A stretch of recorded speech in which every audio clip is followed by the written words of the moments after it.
অনেকে প্রশ্ন করছেন 41% ভোট আর 121টা বিধানসভায় আমরা লিড নিয়েছিলাম। 5 বছর পরে 24 সালের ইলেকশনে সেই ভোট 39% নেমেছে আর 91টা বিধানসভায় আমরা লিড পেয়েছি। পার্টি এগোচ্ছে না পিছোচ্ছে? আমরা জিততে ভুলে গেছি 21 সালের পরে। প্রশ্ন করুন, পাবলিক প্রশ্ন করছে। দিলীপ ঘোষের এটাই প্রশ্ন আছে। যারা আমাকে প্রশ্ন করছেন আমি তাদের দিকে প্রশ্ন করছি। আপনারা তো নীতি শেখাচ্ছেন, রাজনীতি শেখাচ্ছেন, হিন্দুত্ব শেখাচ্ছেন, কি দিয়েছেন সমাজকে? কেন পার্টি নেমে গেছে?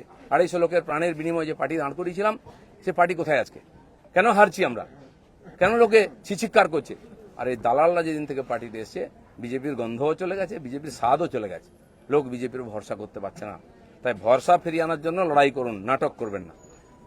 রক্ত দিয়েছি, আমরা ঘাম দিয়েছি, তারপরে মানুষের বিশ্বাস জিতেছি, মানুষের আশীর্বাদ জিতেছি।